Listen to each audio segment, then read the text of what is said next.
ഒരടിപൊളി മുരിങ്ങക്ക കറിയാണ് ഇന്ന് പരിചയപ്പെടുത്തുന്നത്.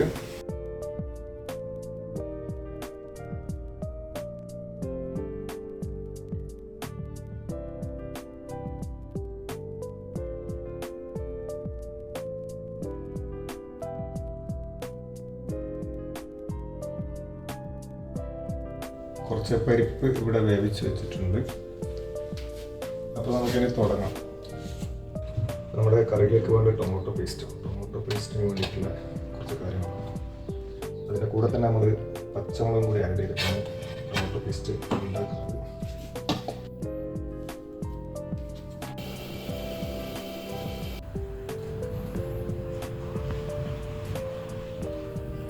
അപ്പോൾ ടൊമാറ്റോ പേസ്റ്റും പച്ചമുളകും കൂടി ഒന്ന് അരച്ചെടുത്തിട്ടുണ്ട്.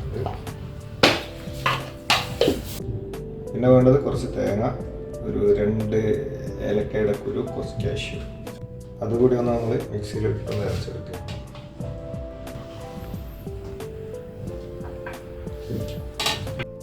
അതിൽ കുറച്ച് വെള്ളം വെക്കണം. നമ്മളൊരു പാൻ ചൂടാക്കാൻ വെക്കണം. നമുക്ക് അതിലേക്ക് ആവശ്യത്തിനുള്ള വെളിച്ചെണ്ണ ഒഴിക്കാം.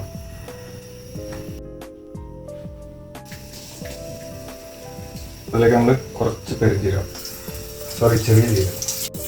പിന്നെ കുറച്ച് കടുക്, ഉലുവ,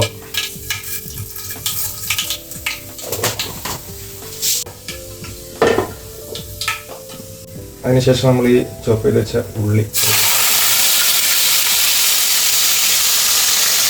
ഇട്ടതിന് ശേഷം ഒന്ന് ചെറുതായിട്ടൊന്ന് ഇളക്കി യോജിപ്പിച്ച് നമ്മൾ ഒന്ന് മൂടി വെക്കാം. ഇഞ്ചി വെളുത്തുള്ളി ചതച്ചതെന്ന് അത് പേസ്റ്റ് ആയാലും കുഴപ്പമൊന്നുമില്ല.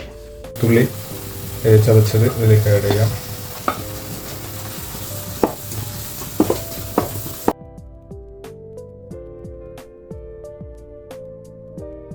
ഒരു ടേബിൾ സ്പൂൺ കാശ്മീരി മുളക് പൊടി, കാശ്മീരി തന്നെ വേണമെന്നില്ല, ഏതായാലും കുഴപ്പമില്ല. അതുപോലെ 1 ടേബിൾ സ്പൂണ് മല്ലിപ്പൊടി, 1/2 ടേബിൾ സ്പൂൺ മഞ്ഞൾപ്പൊടി.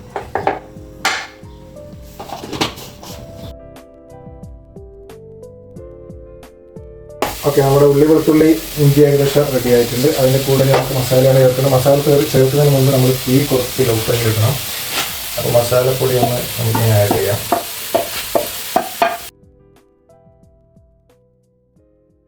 അപ്പോൾ ഇതിൻ്റെ ആ പച്ചമണം മാറുന്നത് വരെ ചെറിയ ഫ്ലെയിമിൽ ഇട്ടിട്ട് നമ്മൾ ഇതാക്കി കൊണ്ട് വറുത്തെടുക്കണം. ചെയ്യുമ്പോൾ സ്വാഭാവികമായിട്ടും നല്ല മണങ്ങളൊക്കെ ഉണ്ടാവും.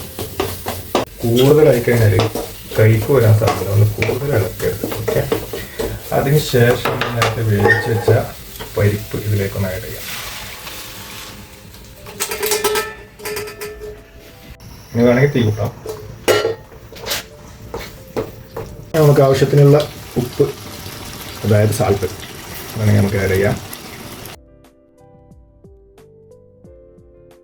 നമ്മൾ ഭക്ഷണം എൻജോയ് ചെയ്യുന്നവരാണെങ്കിൽ ഇതൊക്കെ ഒന്ന് ഉണ്ടാക്കി കഴിച്ച് നോക്കാം കേട്ടോ.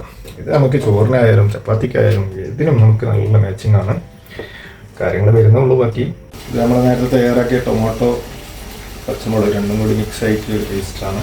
അത് ഏകദേശം സെറ്റായിട്ടുണ്ട്. മസാലയൊക്കെ ഒന്ന് സെറ്റായി റെഡി വന്നിട്ടുണ്ട്. അപ്പോൾ അതിലേക്ക് നമ്മൾ ഇത് കൂടി ഒന്ന് ആഡ് ചെയ്യുക. എന്നിട്ടൊന്ന് നല്ല ശരിക്കൊന്ന് ഇളക്കി യോജിപ്പിക്കുക. ഈ തക്കാളിൻ്റെ പുളിപ്പൊക്കെ വരുമ്പോൾ നല്ലൊരു പ്രത്യേക ടേസ്റ്റാണ്. അപ്പോൾ മക്കളെ ഇതാ റെഡിയാകുമ്പോഴാണ്. വലിയ സമയമൊന്നും വേണ്ട കേട്ടോ. നമ്മുടെ പയ്യന്നൂർ കോളേജിൻ്റെ അടുത്തുള്ള കാറ്റ് കിട്ടുമ്പോൾ ആശ്വാസമില്ലേ, അതുപോലത്തെ ഒരു ആശ്വാസമാണ് നമ്മുടെ ഈ തക്കാളിയുടെ പുളിപ്പൊക്കെ ഇങ്ങനെ കറിയിട്ട് വരുമ്പോൾ. എനിക്കിവിടെ മുരിങ്ങക്കാവ് വെറുതെ കിട്ടുന്നതുകൊണ്ട് എത്ര വേണമെങ്കിലും ആഡ് ചെയ്യാം. നിങ്ങൾ ആവശ്യത്തിന് കയറി ഇട്ടാൽ മതി കേട്ടോ. എനിക്കിവിടെ മിക്കപ്പോഴും തന്നെ ഇപ്പോൾ മുരിങ്ങൻ്റെ സീസണാണല്ലോ, പ്രത്യേകിച്ച് ഗൾഫിൽ കേട്ടോ. ഓക്കെ, അതിന് കുറച്ച് നേരം ഒന്ന് അടച്ച് വെച്ചിട്ട് നമുക്ക് വെക്കാം. ഇതൊക്കെ നല്ല സമയമൊന്നും വേണ്ട, വളരെ കുറച്ച് സമയം വേണ്ട. 2-3 മിനിറ്റ് നമ്മളിത് വേവിച്ചതിന് ശേഷം ഒരു സാധനം ആഡ് ചെയ്യണം. അത് ആഡ് ചെയ്തിട്ട് ഒരു 3-4 മിനിറ്റ് കൂടി വേവിക്കാം. ഇത് നമ്മൾ നേരത്തെ തയ്യാറാക്കി വെച്ച തേങ്ങ, കാഷ്യൂ, ഏലക്ക ഫുള്ള് കണ്ട അതിൻ്റെ കുരു മാത്രം മതി. അതിന് നമുക്ക് ആഡ് ചെയ്യാം. ഒന്ന് ശരിക്കൊന്നുകൂടി ഇളക്കിയതിന് ശേഷം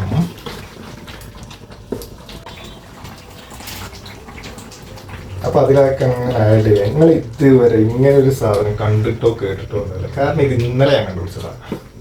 തള്ളല്ല ഇതൊക്കെ സാധനം. ഞാൻ ഇന്നലെ ടേസ്റ്റ് ചെയ്ത് നോക്കി. അപ്പോൾ കുറച്ച് നല്ല അടിപൊളി സാധനമായിട്ടുണ്ട്. അപ്പം ഞാൻ ഒന്ന് പരിചയപ്പെടുത്താൻ വിചാരിച്ചോ. എന്നിട്ട് നമ്മൾ എന്താക്കുക, ഒന്ന് കുറച്ച് നേരം ഒന്ന് ഇളക്കിക്കൊണ്ടിരിക്കണം. ഈ തേങ്ങയ്ക്കൊരു സ്വഭാവമുണ്ട്, പെട്ടെന്ന് ചൂടടിച്ചാൽ നമുക്ക് വെച്ചു. അപ്പോൾ അത് ഒഴിവാക്കി കിട്ടാൻ കുറച്ച് നേരം നമ്മൾ എന്താക്കണം, ചെറിയ ഫ്ലെയിമിൽ കുറച്ച് നേരം ഇളക്കിക്കൊണ്ട് വെക്കാം. ഇതിൻ്റെ കൂടെ ഒരു മീൻ പൊരിച്ചത്, ഒരു പപ്പടം ഉണ്ടെങ്കിൽ ഉണ്ടല്ലോ, ഒരാൾ 3 ആളെ ചോറ് പോയിക്കോട്ടെ. അമ്മാതിരി സാധനം. ഇത് ബാച്ചിലേഴ്സ് റൂമിലായാലും ശരി, ഹോസ്റ്റലിലായാലും ശരി, എവിടെ വീട്ടിലായാലും പെണ്ണുങ്ങൾക്കായാലും ആണുങ്ങൾക്കായാലും ആർക്കായാലും ഇത് നല്ല സുഖമായിട്ട് ഉണ്ടാക്കുന്ന സാധനമാണ്. വലിയ സമയമൊന്നും വേണ്ട. ഇത് ടേസ്റ്റ് ചെയ്തിട്ട് നിങ്ങളൊന്നൊക്കെ കമൻറ്റ് ചെയ്യണം കേട്ടോ. അപ്പൊ ഇതാ മക്കളെ സാധനങ്ങൾ റെഡി ആയിട്ടുണ്ട്. ഇതൊരു മണമറിയാം. അപ്പൊ സുഹൃത്തുക്കളെ, ഇതാ ഇതിന്റെ ഫൈനൽ ഘട്ടം എന്ന് പറയുന്നത് നമ്മുടെ മലയാളികളുടെ സ്വന്തം, ഇപ്പൊ പലരും ഇതിനെ കോപ്പി അടിക്കാൻ തുടങ്ങിയിട്ടുണ്ട് കേട്ടോ. അറബികളൊക്കെ ഉപയോഗിക്കാൻ തുടങ്ങിയിട്ടുണ്ട്. നമ്മുടെ സ്വന്തം കറി പറ്റില്ല. ഞാൻ കുറച്ച് കൂടുതലും ആഡ് ചെയ്തു. എൻ്റെ മുറ്റത്തുള്ളതുകൊണ്ടൊന്നല്ല കേട്ടോ, ഫ്രീ ആയിട്ട് കിട്ടിയുള്ള. അപ്പോൾ നമുക്ക് എന്താക്കാം, കുറച്ച് നേരം മൂടി വെക്കാം. കുറച്ച് നേരമല്ല, ഇനി നമ്മളിത് കഴിക്കുന്ന സമയം വരെ മൂടി വെക്കും. അങ്ങനെ നമ്മൾ കറി ടേസ്റ്റ് ഇൻസ്പെക്ടർ വന്നിട്ടുണ്ട്. സ്പൂണ് കോരിയൊക്കെ കഴിച്ചോളൂ. സൂപ്പർ ടേസ്റ്റ്, ഒന്നും പറയാനില്ല.